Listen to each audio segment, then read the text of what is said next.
Ambalmao oni yankuma abalomso Madame Cissé Ramata Sissoko ana batantira kabo Atlanta, États-Unis. Bi me feka kuma nogo de kan. Jinogo. Muna me nga kuma jinogo ka parce que nyaba la anafa ka bo me anta nafa do. Nya foyo photosynthèse video lango fenani bi min dira mafu. Nda hakili bala. Tle fudu. Finye fudu. Dugukolo iba soro fu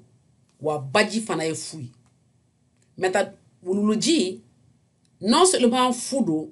mais here mimi kan ngi toro kaso ita place do ita valeur do. Da comme toro fla quoi.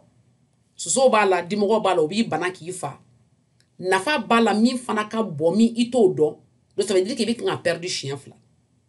Nya fo yon fembe yi chimie de. Ni ye fen ta fen de ba économie élément chimique mi men nafa do nyi. Ni ye tleta hydrogène ani hélium bokono. Ni ye fienta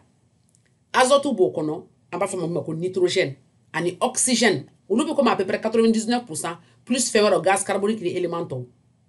Maintenant ni ye dugukolo ta fembe be dugukolo kono.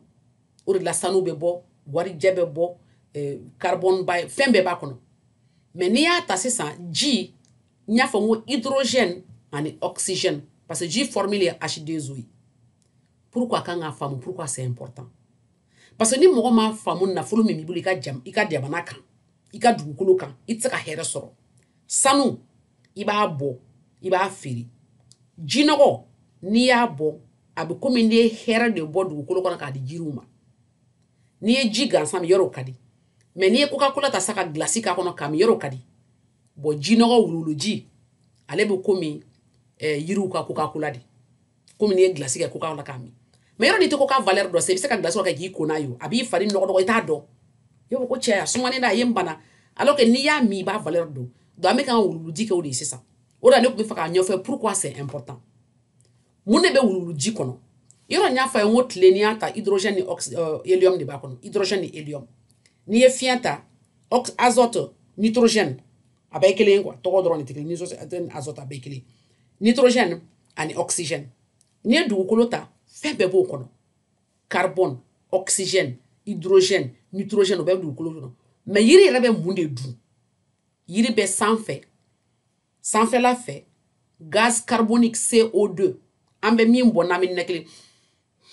ulubota ambe oxygène ta ulubo dama mais yiri duma la be muneta abe G ani azote nitrogène ani phosphore ani potassium ulube segawdi abuluta dugukolo jukoro mais ulube boro jumendi nitrogène obubo fien de fe microbe ba taka kari ka ke fenye yiri bise ka mindu menta jinogo microbe de be jinogo kono parce que ibe dumini munu bombo akono ulu ubo dun ka soro ka nitrogène ta dugukolo kono ka transformer ka ke fenye yiri bise ka mimi munebe jinogo kono sugune we 2% d'azote o kora comme sugune comme engrais di so ko ni mo sugune ra ke yiri ko abi yiri fallait parce que sugune engrais di OK mais pourquoi parce que microbe nunu ube sugune dumini ubo de transformer ka ke dumini dumani ima o la finendo abon ko ka ko la finendo ko di yiri ma yiri bodu obe fanga minde yiri ma obe nafa minde yiri ma giga santo de parce que giga santo comme H2O alors que ni nitrogène ni phosphore ba kono ani potassium c'est pourquoi mek nga fo jinogo munu ba nga dugu kono kata kaifo kida jinogo be yoro o jinogo manga mo tora ka fo so ba ka dimogo ka ko be mo la fenfene alors que valeur de bala mi se ka jiri do ab ko mi yiru dusu ka shilono malila ko o fa anga dumini duma fla anga Coca fla o ba auto wa an fana taso c'est pourquoi moi je voulais ka ni famille ko sobe ka fo jinogo be dugu kono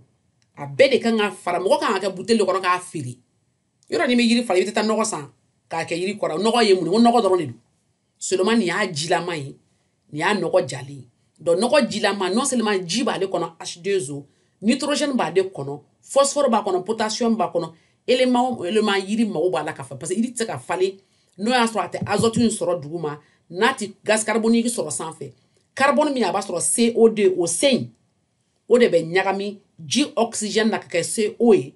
maintenant CO ba la oxygène carbone ani hydrogène o dron de sukoro parce que sukaro fɔlɔ min c'est C6H12O6 o ye sukaro ye donc e ka gaz carbone ani oxygène ni hydrogène min bɛ duguma a tɛ se ka kɛ ni azote t'a la a tɛ se ka kɛ ni phosphore t'a ni potassium t'a la olu de bɛ jinɔgɔ in de la donc jinɔgɔ in nafaba de b'a la ne tun bɛ fɛ aw k'a faamuya k'a fɔ nɔgɔ man ka kɛ mɔgɔ kan k'i tɔɔrɔ pendant que nafa b'a la normalement bɛɛ de kan ka jinɔgɔ ta k'a soli ka yiriw sɔn ni yiri tɛ yɔrɔ min ka yiri kuraw turu parce que ni yiri tɛ dugu min na oxygène tɛ caya ni oxygène ma caya maaw tɛ lafiya san fana tɛ na donc c'est important min kan ka insister nin kan min na parce que ɲɛ b'a la nɔgɔ kɛlen bɛ ka yɔrɔ bɛɛ fa alors que nɔgɔ nafa bɛ yen yiriw tɛ yen nɔgɔ bɛ yen mɔgɔw bɛ yen donc n'a fila farala ɲɔgɔn kan saba a bɛ se ka jamana jɔ tile bɛ yen ka ban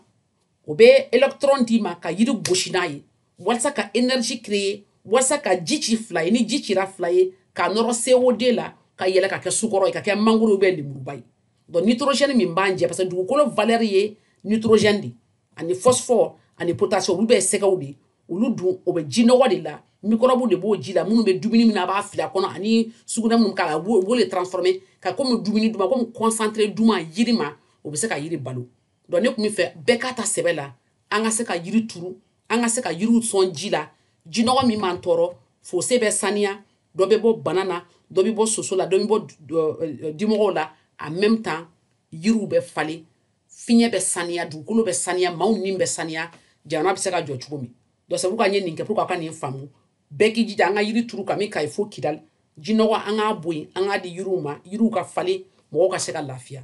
ok donc a k'an bɛn sira an ka jija ka nin baara in kɛ merci beaucoup a k'an bɛn